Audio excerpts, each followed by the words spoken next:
Bueno, Fernando, ¿de qué vamos a hablar? Vamos a hablar de la caja, ¿qué les parece? De la caja de profesionales. Juan me hacía una pregunta hace un rato y que está interesante, capaz que repetímela al aire. No, vi que hubo un nuevo régimen de reincorporaciones y una ley de salvataje, ¿no? Capaz que empezamos por ahí. Sí, bueno, la ley de salvataje es la que se le llamó la nueva ley de la caja de profesionales, que es la 20.410.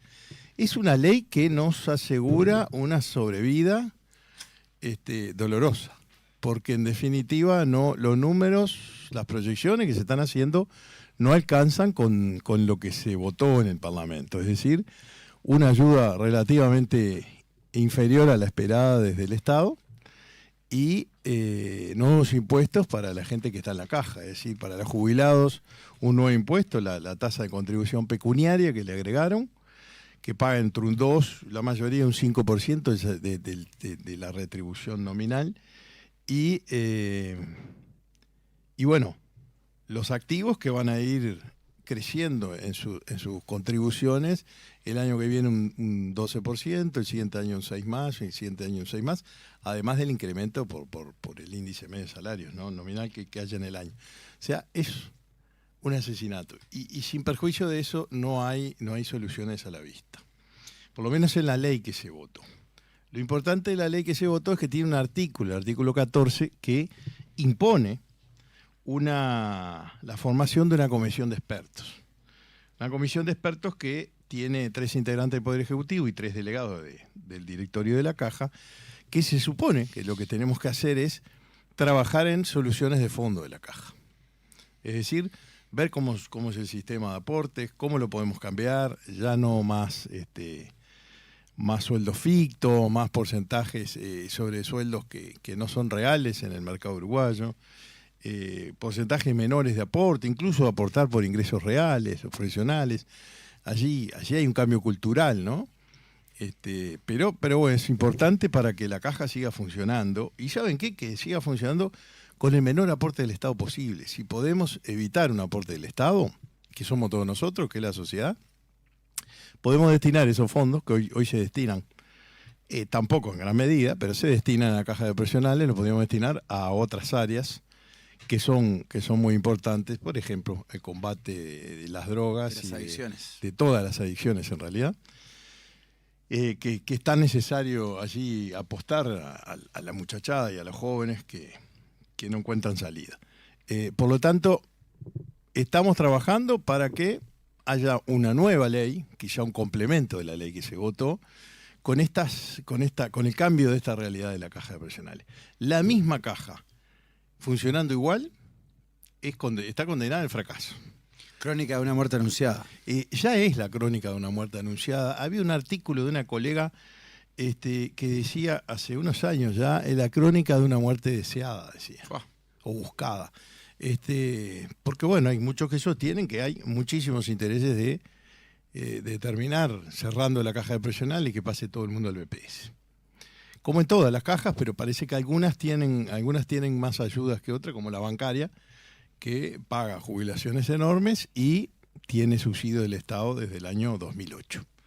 Pero bueno, parece que los profesionales no, algunos sí. Veremos cómo sigue en el futuro, pero también es una caja que no tiene números, que tiene números en rojo, siempre, por ahora. Dicen que al 2030 y algo va a estar equilibrada, pero lo veremos o no. ¿Hace cuántos años está en crisis la caja, Fernando? La caja de profesionales contrató, muchas gracias, buenas preguntas, Juan. Estoy estudiando para... Bien. Estoy preestudiando para ser periodista. Comunicación voy a estudiar ahí. Muy bien. Sos un buen comunicador. La caja de profesionales contrató una consultoría en el año 2013. Sí, era equipos consultores con algunos otros técnicos, con el doctor Saldain, etc. Hicieron un estado de situación de la caja y propusieron algunas cosas que había que hacer. Dijeron en ese informe, en 2013, le informaron al directorio que el resultado del estudio de la realidad de la caja daba que en el año 2025 se terminaba fundiendo. Esto fue en 2013. Desde 2013 sabían que en este mes de julio de este año iba a pasar lo que pasó. ¿Y qué hicieron? Nada. no hicieron nada. No hicieron nada los poderes ejecutivos desde 2013 a la última ley, y no hicieron nada los directorios, pudiendo hacer muchas cosas. Ustedes fíjense que el costo de funcionamiento de la caja son $20 millones anuales. Aparte es raro porque el sistema político casi todo es profesional, ¿no? O sea, casi todas Sí, las pero personas... casi todos no aportan. Mirá.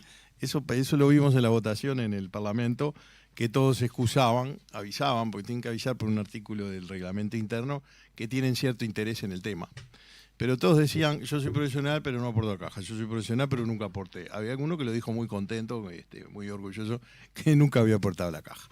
La mayoría no aporta. Y sobre todo los que trabajan en el proyecto de ley, ¿no? En esta administración y en la anterior. No son aportantes de la caja. No les interesa la caja. Entonces, bueno. Qué ejemplo, ¿no? Un ejemplo También, fantástico. Sí. Es tremendo. La sociedad da grandes ejemplos de lo que no hay que hacer. Pero bueno, salió esa ley. Dentro de esa ley, la otra parte de lo que tú me preguntabas es que hay una posibilidad de reengancharse, volver a aportar, salvando toda aquella deuda que vinieron acumulando, que además mucho es de multas, recargos y todo aquello. Y hay una posibilidad de congelar, en el momento que alguien firme un acuerdo con la caja, hay una posibilidad de congelar esa deuda en unidades reajustables, le va a quedar con un interés del 1% anual, por lo tanto va a quedar prácticamente congelada, reajustable, por supuesto, y la van a poder ir pagando de a poco, de a partes, etcétera. La cuestión es que se reenganchen a aportar en forma permanente a la caja. Bien. Ese es un buen artículo que tuvo la ley. Nosotros no rechazamos toda la ley, hay cosas buenas de la ley, pero en lo sustancial no fueron buenas ni para la caja ni para los profesionales. Pero ese es un gran dato. Hubo una ley anterior de refinanciación, la 20.334, que fue muy buena porque se ampararon 1.500 profesionales y empresas regularizando las deudas que tenían con la caja. Así que eso es positivo, sí, siempre es positivo, un plan reenganche, estas cosas. Hay que tener cuidado con los que aportan siempre y que cumplen. Pero bueno, hay muchos... Es como el compañero, disculpa que te interrumpa, es como el compañero que no fuma y le fumaba a todo el mundo arriba. No, y el que fuma sale a fumar 7 veces por día y el que no fuma no tiene beneficios. El que paga siempre acá no tiene ningún beneficio. Bueno, ahí en algunos lados están tratando de negociar esas cosas, ¿no? Bueno, el que no es fumador se puede ir media hora antes. Y bueno, debería ser. Los que fuman están más de media hora afuera. Sí. Lo he pasado en muchos lugares. Sí, pero el mundo no es justo, así que lamentablemente... Pero lo que pasa que hay que impulsar a que la gente se sume a la caja de profesionales y no se vaya. Se me ocurren cosas, ¿no? Sin haber estudiado a fondo el tema, y con tu permiso, Nahuel, pero algunas preguntas que quiero hacerte. ¿No hay manera de que dos profesionales se junten y paguen un 2x1? ¿No existe en este mundo? Bueno, ¿O un literal no existe en este mundo? No en la caja. Pero en la caja tenemos que buscar eso, tenemos que buscar salidas. Por ejemplo, un matrimonio que tiene la misma profesión, bueno, capaz que podemos encontrar alguna solución de ese tipo. El tema es que lo que estás pagando en la caja de jubilaciones es tu futura jubilación. ¿Y cómo se divide eso, no? Después hay que estudiar mucho esos instrumentos que son oportunos y que son ingeniosos, pero hay que estudiar la implementación, ¿no? Esa pareja que aporta hoy un matrimonio se divorcia. ¿De quién son los aportes? Uno sigue aportando, otro no. Bueno, claro, hay que estudiar esas cosas. Pero sí, estamos abiertos. Nosotros tenemos un montón de grupos de WhatsApp, pero tenemos miles, créanme, de profesionales allí. Y la gente aporta muchas ideas. Algunas en el desconocimiento del funcionamiento de la caja y de las leyes. Pero otras muy buenas, en el entorno de estas cosas que tú estás proponiendo. ¿Sí? A ver, ¿qué pasa si la gente está aportando en el BPS? ¿Cuánto está aportando en el BPS? ¿Sabes cuánto aporta un profesional en el BPS como una empresa unipersonal? Aporta 1/3 de lo que tendría que aportar en la caja. Mirá. Y entonces, ¿dónde aportarías vos? Si tenés que facturarle a una empresa, te acepta una factura como una empresa unipersonal. El BPS. Entonces, ¿quiénes están engrupiendo? ¿Qué es lo que nos está robando los afiliados? Permítame la expresión coloquial. Es el BPS. Claro. Entonces es el propio Estado que ha generado mecanismos para que los profesionales terminen aportando o como dependientes, pero eso es natural, es razonable, un empleado público, un empleado de una empresa privada, de un organismo internacional o nacional, que están contratados según su profesión, pero aportan al BPS como empleados, ¿sí? Que eso pretendemos nosotros que vengan también a la caja y que paguen lo mismo que pagan hoy y que tengan los mismos beneficios, pero que aporten a la caja. Claro. Porque en definitiva están funcionando como profesionales, cobrando como profesionales, pero no aportando a la caja, aportando un mínimo del BPS. En algunos casos un mínimo, en algunos casos un 15%. Fíjate que en la caja de profesionales vamos a terminar pagando un 22,5% de un ficto, es altísimo, que es el doble del salario de un profesional en cada una de las etapas laborales. Las leyes de que una empresa te contrate, ¿no?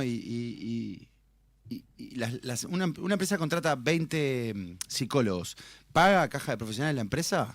No, la empresa nunca paga eso. Nunca. ¿Y el psicólogo paga por pertenecer a la empresa? Depende de cómo esté contratado. Por eso te digo, si es como dependiente y tiene un sueldo, paga el BPS.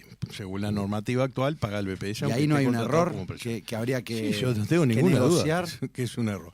Lo peor es que cuando forman empresas unipersonales, o los hacen formar empresas unipersonales, y los contratan como empresa unipersonal. Es decir, el psicólogo ese que tú me decís, le factura a la empresa, o al organismo, o a quien sea. Y él se tiene que pagar el BPS. Claro. Pero él tiene una escala para elegir y puede elegir el monto más bajo, que hoy son 4.600 pesos. En cambio, si tuviera que aportar a la caja, el monto más bajo en el que se puede quedar es 12.500 pesos. Hay que hacer un literal de profesional. Es un tercio. Y a la empresa tampoco paga ni los aportes del trabajador, ni hace un aporte patronal, como hace un organismo público, una empresa privada, cuando te contrata como funcionario. Hace un aporte patronal, el 7,5% aportan al BPS. Además del 15% del empleado, 7,5% del empleador. Y acá tremendo. no hay nada. Es tremendo. Entonces, bueno, son las trampas del sistema. Por eso nosotros sostenemos hace mucho tiempo, y cada vez vemos y nos llega más información y estudiamos más el asunto a fondo.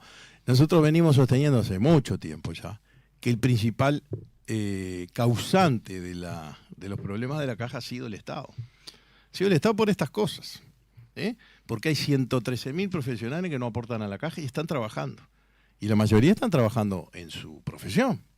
Nadie estudia una carrera para dedicarse a otra cosa. Hay algunos, sí, por supuesto. Hay uno que tiene negocio, tiene otras cosas. Después el Estado tiene que salvaguardar, tiene que inyectar dinero. O sea, es el mismo Estado que se hace trampa a sí mismo. Sí, porque inyecta dinero en la caja profesional, pero inyecta dinero en el BPS. Claro. El BPS no existe, solo no funciona. Funciona a fuerza de plata. Todo el jazz va para el BPS, los juegos de la lotería siquiera va para el BPS. Los aportes de los trabajadores van para el BPS. 7 puntos de los 22 del IVA van para el BPS. Entonces, claro, sí, así es fácil. Si tuviéramos la chequera del Estado, todos los organismos funcionaban y ninguno está funcionando porque no dan la relación de activos con pasivos, la población envejece, no hay nuevos nacimientos, el crecimiento de Uruguay es vegetativo, es disminuyendo en los próximos años. Se calcula que en 2100 vamos a ser 2.800.000 uruguayos, no 3.500.000 como somos ahora. Cierran escuelas, cierran colegios privados. Y traer hijos a este mundo, yo que tengo 42 años, traer hijos a este mundo, uno hoy se pone a pensar. Uno se lo plantea, claro. Uno se lo plantea. Qué facilidades tiene y también una crítica, ¿no?, a mi generación misma. ¿Qué estamos haciendo para poner un poco mejor las condiciones? ¿No? Es caro y ¿de qué va a vivir mi hijo? Se está transformando tan rápido todo que no sé. Te puedo hacer una pregunta. Yo ya te hice esta pregunta con respecto a las aplicaciones y todo. Te voy a poner el ejemplo de mi rubro. Aparecen aplicaciones de salud mental. Entonces, una empresa norteamericana o europea crea una página donde vos podés atender gente de España, por ejemplo, y esa empresa contrata psicólogos y coach, que yo soy coach en adicciones, soy operador terapéutico en adicciones, que es coaching en adicciones. Sí. Y la empresa esa paga caja de profesionales. La empresa de Mental Care, que absorbe a los que la empresa puede ser de Delaware o puede ser de, no sé... Cualquiera. Sí, No, Francia. Eso es responsabilidad del profesional de hacer sus aportes. Pero no lo va a hacer el profesional. Bueno, eso es lo que nos está pasando. Eso es lo que está pasando. Y no se puede empezar a mapear todas las empresas que están actuando y llevándose el dinero y empezar a exigirles con legislación que paguen porque, bueno, pues en realidad están haciendo una estafa al sistema uruguayo. Y de alguna manera sí. Lo que tenemos que hacer es, como todo, y como en todos lados creo, pero sobre todo en Uruguay, la legislación corre atrás de los problemas, ¿no? Claro. Se empieza a implementar una legislación cuando el problema ya es absoluto y evidente. Esto nos ha pasado siempre y lamentablemente nos sigue pasando, ¿no? Cuando está planteado el problema, por ejemplo, de la caja de profesionales, que se venía el default, como decía el Ministerio de Trabajo, ahí implementaron una ley. Claro. Si no, venían caracoleándola pedido para pedido, traspasándole el problema al siguiente. Hay que estudiar ese tema y hay que legislar sobre ese tema, pero no solo por los profesionales, por todo el mundo, ¿no? Los cajeros automáticos que han hecho perder funcionarios en los bancos es enorme. Todo el sistema informático, cómo uno funciona en el banco, en la computadora o en el teléfono, no precisa. Los porteros de edificio, los cajeros electrónicos de los supermercados, las balanzas de los supermercados que la gente se pesa. Todo se lo hace uno ahí. Bueno, vamos a ese mundo está funcionando, ese mundo en otros países ya es una realidad. Sí. Lo que pasa es que tenemos que avivarnos los uruguayos, ¿no? Seguimos en el letargo, dormidos en la palmera. Tenemos que hacer algo, tenemos que pensarnos y ver que somos cada vez menos, que los muchachos jóvenes no tienen familia porque no consiguen vivienda, porque la vivienda es carísima, porque el trabajo es muy inestable. Los profesionales somos miles cada vez más. Y entonces el trabajo que hay en Uruguay, que es cada vez menor, para profesionales independientes, explica que hay 113.000 que no aportan a la caja porque no pueden. No es porque no quieran. Yo quisiera, todos quisieran ser profesionales, aportar a su caja y trabajar en forma independiente, además de otras cosas de repente. Sí, tenemos que poner la cabecita en los problemas que se vienen, que ya están, ¿no? Ese ejemplo que das tú es uno. Pero bueno, como hablábamos, hay varios más ya en la realidad actual del Uruguay. En las adicciones, por ejemplo, hay una problemática que es enorme. Te pongo un ejemplo, las casas de apuestas deportivas que está lleno, ¿no? Hoy dominan el negocio del fútbol y está habiendo muchísimos chiquilines jóvenes metidos en los casinos y en las apuestas deportivas.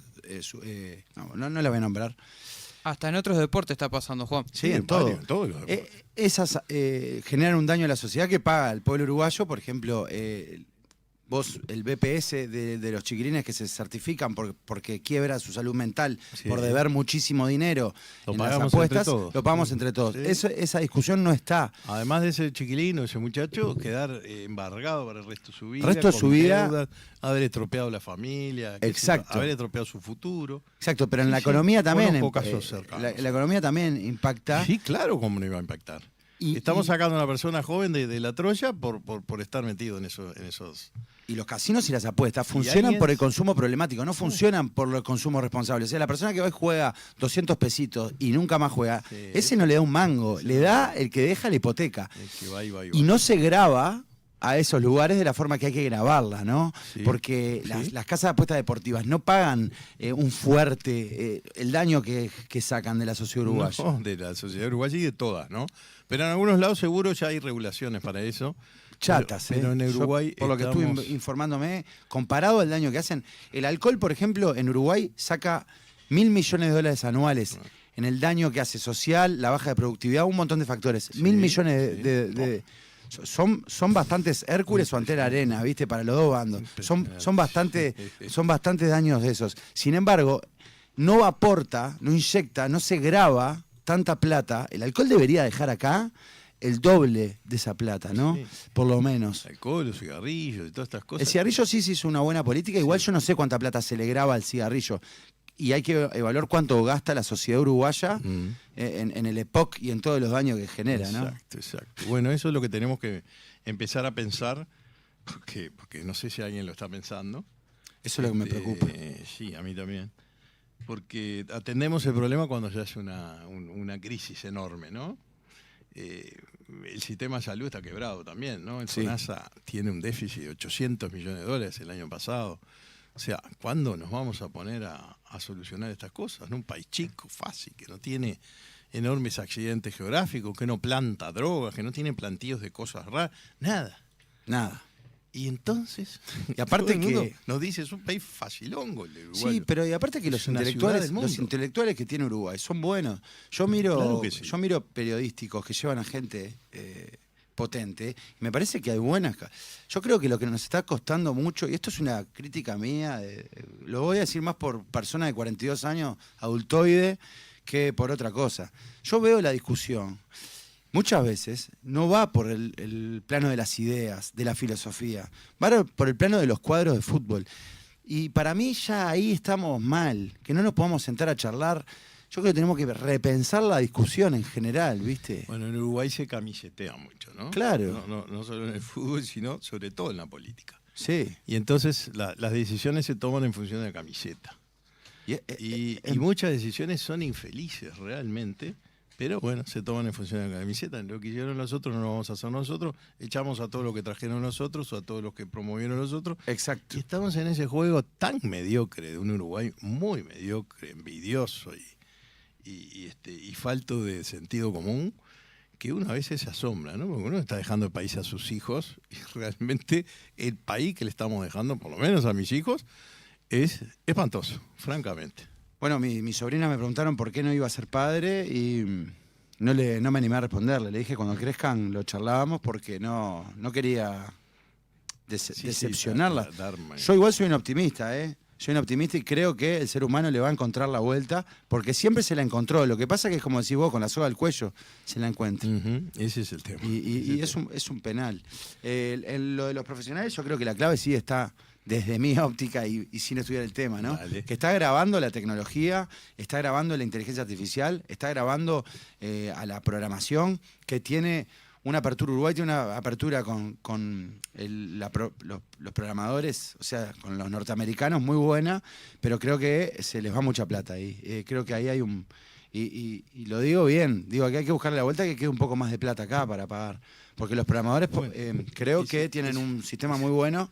Es el asunto, ese tema que se viene con todas las profesiones, ¿no? Porque ya hay, para arquitectos, que es mi profesión madre, digamos, ya sé los planitos, te hacen los cálculos, te hacen todo con inteligencia artificial. Pero no paga. Y el ayudante de arquitecto desapareció. No paga nada de eso. Es el Adobe Acrobat. Entonces, eso es relativamente nuevo igual, ¿no? Hay muchos colegas que hacen los views y trabajan igual y no aportan. Pero bueno, es el mercado y es la realidad que te lleva también un poco a eso. ¿Un arquitecto en una carpintería aporta? En una carpintería, sí. Depende de la tarea que haga. Si proyecta y utiliza sus conocimientos como arquitecto, debería aportar. ¿Pero lo contratan como encargado de la carpintería? No, si lo contratan como encargado de la carpintería. ¿Y utiliza su conocimiento de un kiosco o de una plantación de sorgo? No, porque no involucra los conocimientos de su profesión. ¿Inspectores no hay? Que puedan llegar a una carpintería y ver si la persona ejerce. De la caja tiene 8 inspectores, así que imagínate cómo podremos llegar a... Nosotros estamos proponiendo un fortalecimiento del sistema inspectivo y una serie de convenios con los organismos públicos, tratando de cambiar el sistema de estos fictos a los ingresos reales, ¿no? Aporte por ingreso real. Y eso lo podemos controlar en combinación con el BPS y sobre todo con la DGI. Entonces ahí hacemos un intercambio de información que también se nos prohibió en la última ley, la posibilidad de intercambiar esa información para cada uno generar un mejor desempeño de las tareas que tiene cada organismo, ¿no? Es difícil, pero somos biológicamente optimistas, como decía. Los robots tienen que pagar caja de profesionales y BPS. Para mí, no está en otro lado. Desde afuera... Bueno, se está negociando, ahí negoció el tema con los autómatas, los cajeros automáticos y todo eso, porque pierden personal y ganan las máquinas. Perfecto. Fernando, gracias por estos minutos aquí en Universal. Gracias a ustedes, como siempre.